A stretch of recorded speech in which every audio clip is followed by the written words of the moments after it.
पाप मोचनी एकादशी व्रत कथा।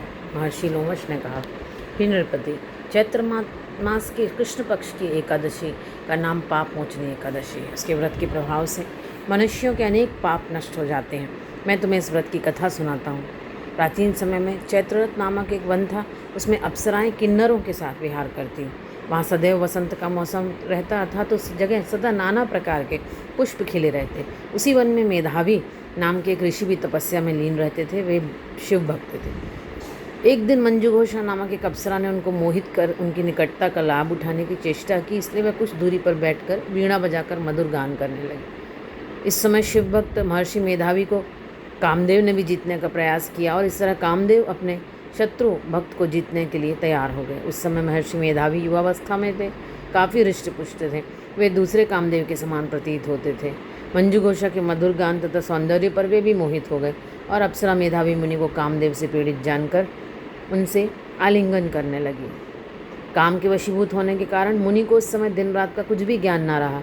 वे काफ़ी समय तक रमण करते रहे और जब मंजू घोषा ने स्वर्ग जाने की आज्ञा मांगी, तब ऋषि ने थोड़ा और कहकर समय व्यतीत किया। मंजू घोषा ने एक दिन ऋषि से कहा, विप्र, अब तो मुझे स्वर्ग जाने की आज्ञा दीजिए। अब और ज़्यादा समय तक ठहरना क्या उचित है? अप्सरा की बात सुनकर मुनि को बोध हुआ और गंभीरतापूर्वक विचार करने में पता चला कि रमण करते 57 वर्ष व्यतीत हो चुके थे। तो वह उस अप्सरा को काल का रूप समझने लगे। इतना ज़्यादा समय भोग विलास में व्यर्थ चला जाने पर उन्हें बड़ा क्रोध आया और भयंकर क्रोध में जलते हुए उस तप नाश करने वाली अप्सरा की तरफ भ्रुकुटी तान कर देखने लगे। क्रोध से उनके अधर कांपने लगी और इंद्रियां बेकाबू होने लगीं। क्रोध से थरथराते स्वर में मुनि ने अप्सरा से कहा, मेरे तप को नष्ट करने वाली दुष्टा, तू महापापी और दुराचारणी है। तुझ पर धिक्कार है। अब तू मेरे श्राप से पिशाचनी बन जा। तब मंजू घोषा ने कहा, लोग कहेंगे कि एक पुण्य आत्मा के साथ रहने पर मंजू घोषा को पिशाचनी बनना पड़ा।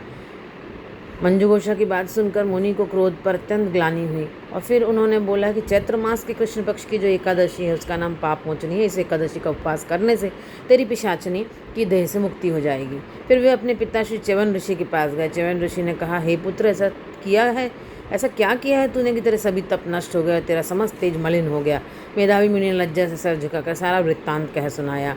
तब इस पाप से छूटने का उपाय पूछते हुए च्यवन ऋषि से मेधावी मुनि ने कहा, तो ऋषि ने कहा, पुत्र, तुम चैत्र माह के कृष्ण पक्ष की पाप मोचनी एकादशी का विधि पूर्वक भक्तिपूर्वक उपवास करो और तुम्हारे सभी पाप नष्ट हो जाएंगे। अपने पिता ऋषि के वचनों को सुनकर मेधावी मुनि ने पाप मोचनी का विधि पूर्वक व्रत किया और उसके प्रभाव से उनके सभी पाप नष्ट हो गए। मंजू घोषा अप्सरा भी पाप मोचनी एकादशी का उपवास करने से पिशाचनी की देह से छूट गई और पुनः अपना सुंदर रूप धारण कर स्वर्गलोक चली गई। तो लोमश मुनि ने कहा, हे राजन, इस पाप मोचनी एकादशी के प्रभाव से समस्त पाप नष्ट हो जाते हैं। इस एकादशी की कथा के श्रवण पठन से 1000 गोदान का फल प्राप्त होता है। उपवास करने से ब्रह्म हत्या करने वाले, स्वर्ण चुराने वाले, मद्यपान करने वाले, अगम्यागमन करने वाले आदि भयंकर पाप भी नष्ट हो जाते हैं और अंत में स्वर्गलोक की प्राप्ति होती है। ओम विष्णवे नमः।